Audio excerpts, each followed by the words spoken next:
Hi everyone, this is Santosh. सबैजना नमस्कार. You are welcome to my channel. Welcome to back again. हजुर सबैलाई मेरो च्यानलमा धेरैभन्दा धेरै स्वागत गर्न चाहन्छु. ओके. र यो चाहिँ मेरो जेट प्लान्ट हो, बन्साई है. लगभग यसको एज चाहिँ अब 5-6 इयर्स भइसकेको छ. र यसको चाहिँ अलिकति कन्डिसन अलिकति प्याथेटिक होला जस्तो छ हैन. अब मर्ला जस्तो भनौँ न. किन भन्दाखेरि यसको अलिकति ओभर वाटरिङ भएको कारणले गर्दाखेरि रुट भइरहेको अवस्था छ. ओके. र यसलाई चाहिँ कसरी प्रोटेक्ट गर्ने, यसलाई फेरि हैन अब प्री ट्रिटमेन्ट के छ भन्ने कुरा म हजुरहरूलाई म गर्न गइरहेको छु. ओके. र सुरुमा चाहिँ कस्तो हुन्छ भने हाम्रो जेट प्लान्ट चाहिँ अब मर्ने अवस्था भइरहेको छ भने अलिकति हैन अब चाहिँ डिफोलिएसन हुन्छ र पत्ताहरू श्रिङ्क हुन्छ र पत्ताहरू डिफोलिएसन हुनुको साथसाथै पत्ताहरू एकदमै मसिनो एकदमै हुन्छ. त्यसमा अलिकति ठुल्ठुलो पत्ता हुँदैन, एकदम मसिनो हुन्छ. सपोज यहाँ यस्तो छ, पत्ताहरू येलोइस हुन्छ, श्रिङ्क हुन्छ र मसिनो हुन्छ, पत्ताहरू घट्दै जान्छ र पत्ताको विकास पनि हुँदैन हैन, ठुल्ठुलो हुँदैन जुन हुनुपर्ने हो जेट प्लान्टको पत्ताहरू. त्यस्तो अवस्था हुँदैन र डिफोलिएसन धेरै हुन्छ. त्यस्तो अवस्था भयो भने हामीले चाहिँ बुझ्नुपर्छ यसको चाहिँ रुट हुँदैछ हैन. अब हामीले चाहिँ प्लान्ट सेक्रिफाइस गर्नुपर्ने अवस्था आउँदैछ, त्यो विचार गर्नुपर्छ हामीले. ओके. त्यो थाहा पाउनुपर्छ. सपोज मैले यहाँ सानो यो काटेर राखेको छु, हेर्नुहोस् अब डिफ्रेन्स कति हुन्छ हेर्नुहोस्. यो एकदमै राम्रो हेल्दी प्लान्टको हेर्नुहोस्, सुट्सहरू हेर्नुहोस्, यसको हेर्नुहोस् कति सानो छ हेर्नुहोस्. जति न्युट्रिसन दिए पनि यस्तै अवस्था हुन्छ, किनभने यसको मुनिको रुट्स चाहिँ एकदमै रुटन भइसकेको छ. ओके. रुट्स हुँदैछ, त्यसले गर्दाखेरि डिफ्रेन्स हेर्नुहोस्. काको यहाँ पत्ता छ हेर्नुहोस्, यस्तो छ, सानो छ हेर्नु, पहेँलो छ, यो चाहिँ हरियो छ, ग्रिनरी ठुलो छ पत्ता हेर्नुहोस्. न्युट्रिसन पुगेको अथवा हेल्दी प्लान्टको यस्तो हुन्छ डिफ्रेन्स. ओके. र यस्तो अवस्था छ भने चाहिँ हामीले चाहिँ अब बियर हुनुपर्छ, अलिकति सतर्क हुनुपर्छ. प्लान्ट चाहिँ मेरो सेक्रिफाइस हुँदैछ भन्ने कुरो. ओके. र यसलाई चाहिँ अब प्री ट्रिटमेन्ट के गर्न सकिन्छ भन्दाखेरि यसलाई अब हामी यसलाई चाहिँ पुरै हामीले निकाल्ने हैन, अब जराहरू पुरा निकाल्ने, माथिबाट कोटदेखि बाहिर निकाल्ने र हामीले चाहिँ भइसके सम्भव हुन्छ भने यसलाई निकालिसकेपछि 1-2 दिन 3 दिनसम्म 2 दिन 3 दिनसम्म चाहिँ घाममा राख्नुपर्छ. त्यसको पानीहरू अलिकति सुकेपछि अनि प्लान्ट फेरि प्लान्टिङ गर्ने. ओके. र हामीले वाटरिङ चाहिँ एक्सेस गर्नु हुँदैन भन्ने कुरो यो चाहिँ. र योभन्दा अगाडि चाहिँ रेन भएको थियो, पानी अलिक परेको थियो. ओके. पानी परेको कारणले गर्दाखेरि यो चाहिँ मेरो अलिकति प्लान्ट चाहिँ अलिकति खराबी भएछ प्लान्टमा हुन्न अलिकति होइन, अब रुट भएको छ. र यसलाई चाहिँ म पुरै अब निकाल्दैछु. ओके. तपाईँलाई देखाउनुको लागि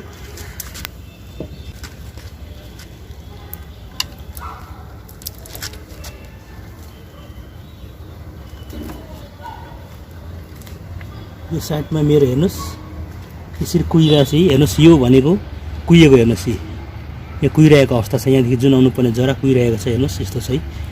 लगभग यसको जरा जति स्पिड हुनु पाएको छैन हेर्नुहोस्, यस्तो कन्डिसन छ. ओके.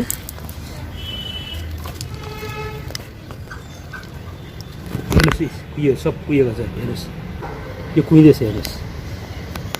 यसको मतलब हामीले बिस्तारै प्लान्ट सेक्रिफाइस गर्नुपर्ने अवस्था हुन्छ. हेर्नुहोस् कुहिरहेको छ.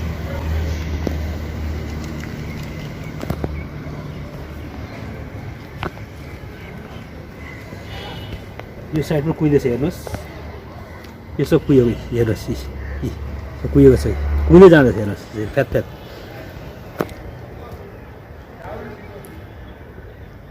हेर्नुहोस् कुहिसकेको छ यस्तै. ओके. र हामीले जुन कुहिएको भागलाई काटिदिउँ.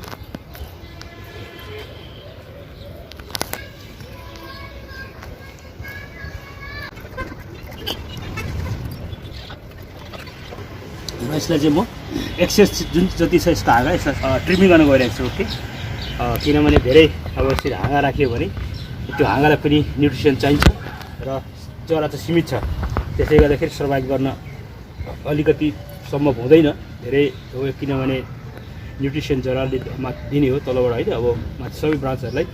ओके. त्यसले गर्दा सीमित हाँगा राख्यो भने बाँच्न सक्छ, सम्भावना धेरै देखिन्छ. ओके. रुट भयो भने पनि त्यो हो तरिका. ओके.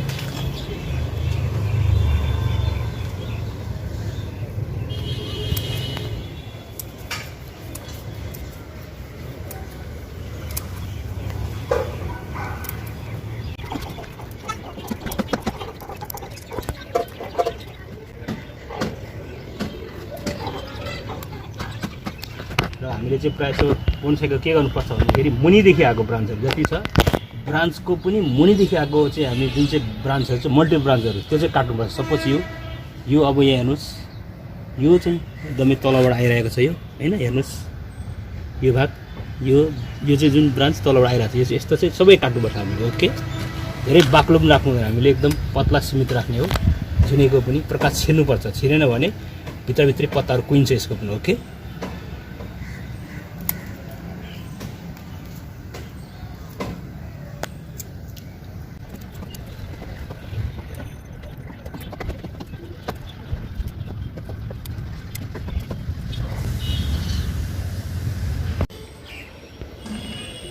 र एउटा कुरो यो जेट प्लान्ट चाहिँ रुटसुट हुने कारण पनि ड्रेनेज राम्रो छैन भने ड्रेनेजको होल सानो छ भने वाटर क्लियर भएन भने हुन्छ ओके र यसलाई चाहिँ म अलिकति होल ठुलो बनाउन गइरहेको छु अलिकति सानो थियो यसमा पानी चाहिँ बिल्कुल अडिनु हुँदैन सबै क्लियर भइहाल्नुपर्छ नत्र भने आज भनौँ भोलि भनौँ यो चाहिँ थाहै नपाई भित्रभित्र कुहिन्छ यो प्लान्ट यस्तो हो र तल मुनि रुटसुट भएको थाहा हुँदैन माथि हरियो हुन्छ यसको ट्रङ्कहरू एकदम थिकनेस पन हुन्छ त्यतिकै हतमा सुक्दैन भित्र 75% पानी हुन्छ सुक्नु धेरै टाइम लाग्छ त्यसले गर्दाखेरि थिकनेस मोटोपन त्यतिकै हुन्छ र पत्ताहरू पनि ग्रिनरी हुन्छ त्यतिकै भइरहेको हुन्छ यताउति र हामीले वास्ता गरेन भने पछि चाहिँ कामै नलग्ने गरी तलको ट्रङ्कहरू ड्यामेज हुन्छ ओके र हामीले सेक्रिफाइस गर्नुपर्ने पनि हुन्छ यो चाहिँ ठुल्ठुलो चाहिँ जेट प्लान्टमा पनि यस्तो समस्या आउँछ ओके सानोमा मात्रै होइन र 15-20 वर्ष भइसकेको चाहिँ अब भनौँ न ओल्ड जेट बनसाईमा पनि यस्तो खालको समस्या आउन सक्छ त्यसैले हामीले चाहिँ केयरफुल अलिकति हुनुपर्छ मेन ड्रेनेज चाहिँ अलिकति क्लियर हुनुपर्छ ठुलो होल हुनुपर्छ ओके र यता ठुलो होल बनाएँ मैले चाहिँ काटछाड गरेर यसको चाहिँ यतिको प्याटर्न मैले दिएको छु ओके हेर्नुहोस् यति ठुलो ट्रङ्क बनाउन कति लाग्छ 5-6 वर्ष लाग्यो मलाई होइन अब यतिको ट्रङ्क ठुलो भएको ट्रङ्क उयो भने गयो भने प्लान्ट सेक्रिफाइस गर्नुपर्दाको अवस्था अलिकति तितो हुन्छ त्यसले गर्दाखेरि हामीले होइन अब अलिकति बेलायमा सजग हुनुपर्छ ओके र यसको जरा सीमित यति मात्रै छ हेर्नुहोस् तलको यस पुरा जरा यहाँ हेर्नुहोस् यो अझै पनि कुहिरहेको छ यो सब कुहिएको हेर्नुहोस् कुहिरहेको छ यो चाहिँ कुहिरहेको छ हेर्नुहोस् लटफुट कुहिरहेको छ यस्तो हुनु हुँदैन ओके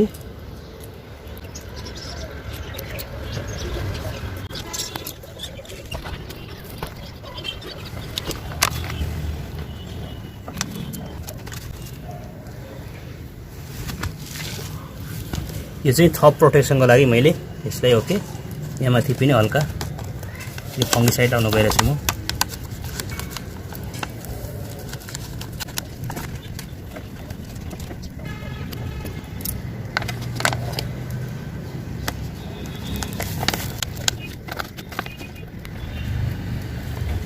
र यो प्लान्ट चाहिँ अलिकति जराहरू पनि स्प्लिट राम्रो भएको छैन अथवा रुटसुट भएको कारणले गर्दाखेरि त्यसलाई म चाहिँ एक्सेस मिरर अथवा थप मिररमा चाहिँ लाउन चाहिनँ सिर्फ माटो र सेन्ड अलिकति सेन्डको मात्रा चाहिँ मैले बढी दिँदैछु हेर्नुहोस् यो है खकुलोस् भनेर किनभने अहिले चाहिँ मल हाल्यो भने यसले खप्न सक्दैन अरू थप समस्या आउन सक्छ मोर रुटसुट हुनसक्छ ओके त्यसैले गर्दाखेरि म चाहिँ सेन्डको मात्रा मिसाएर चाहिँ लाउन गइरहेको छु यति ओके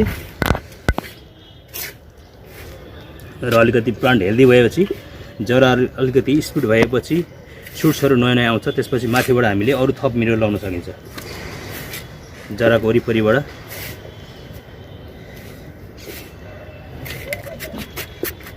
यो जेट प्लान्ट चाहिँ बरु हामीले पानी 1 हप्ता 2 हप्ता नलाउनुहोस् मुस्किल छैन हैन मर्दैन तर हामीले चाहिँ ड्रेनेज क्लियर छैन र पानी एक्सेस भयो भने चाहिँ मर्छ यो त्यसैले हामीले मेरो प्लान्ट मर्छ पानी चाहिँ भएन भनेर चिन्ता नलिँदा हुन्छ र यसले हामीले हल्का माटो मानिलिउँ 40% माटो र 60% चाहिँ बालुवा मात्रै लाउँदा हुन्छ त्यो अझ बेटर हो हैन अब पुरै बालुवामा हामीले रोप्यौँ भने पनि यो सर्भाइभ गर्न सक्छ यो प्लान्ट चाहिँ ओके तर धेरै मल भयो पानी बढी भयो भने यो चाहिँ मर्छ र बोन्साई बनाउन योग्य प्लान्ट मध्ये एउटा जेट पनि हो ओके साह्रै राम्रो हुन्छ बाहिर अब विदेशीहरूले पनि युरोप कन्ट्रीतिर पनि बनाइरहेको अवस्था छ जेटको राम्रो एकदम बन्छ बोन्साई जस्तो सेप दिन्छु त्यस भन्दा पनि त्यस्तै सेप बन्छ okay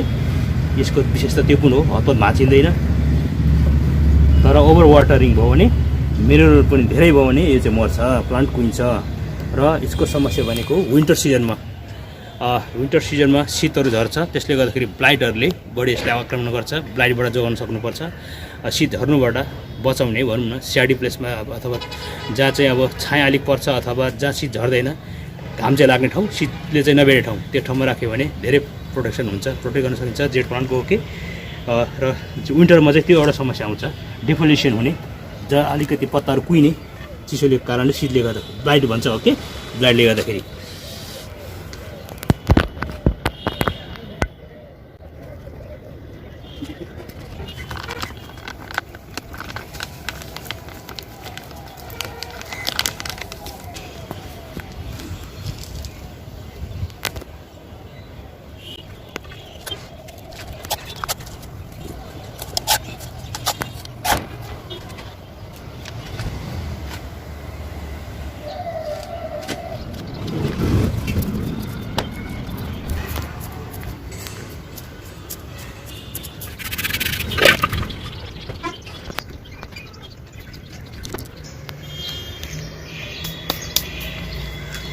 okay this much for today यसलाई चाहिँ अब हामीले टेक केयरिङ गर्ने यही हो तरिका अब मैले चाहिँ कस्तो भने रुस काटेर होइन जरा काटेर अलिकति कुहिएको फ्याँकेर इमिडिएटली यसलाई प्लान्टिङ गरेँ तर खास चाहिँ तपाईँहरू चाहिँ अरू 1-2 दिन 3 दिनसम्म यस्तो घाममा राख्नुहोस् त्यसपछि हामीले तपाईँहरूले प्लान्टिङ गर्न सक्नुहुन्छ त्यो अझ बेटर हो ओके पानी अलिकति सुक्छ र फङ्गसहरू पनि त्यसमा मर्छ पनि ओके त्यसले गर्दाखेरि त्यसरी रोप्नुहोस् तपाईँहरू त्यसरी रोप्नुहोस् त्यो अझ बेटर हो अब यसमा चाहिँ मैले पानी लगाइनँ किनभने अलरेडी चिसो छ ओके चिसोको कारणले यसरी रुट हुन्छ जेड प्लान्टको चाहिँ प्रायः छ त्यसैले यसलाई चाहिँ हल्का मात्रै मोइस्चर हुनुपर्छ होइन अब धेरै चिसो हुनु हुँदैन र त्यसैले म यसलाई पानी थप दिन चाहिने ओके तपाईँहरू त्यसै गर्नुहोस् तपाईँहरूको यदि जेड प्लान्टको अवस्था त्यस्तो छ भने यही आइडिया अप्नाउनुहोस् okay hi everyone this Santosh सबैजना नमस्कार you are welcome to my channel welcome to back again हजुर सबैलाई मेरो च्यानलमा धेरैभन्दा धेरै स्वागत छ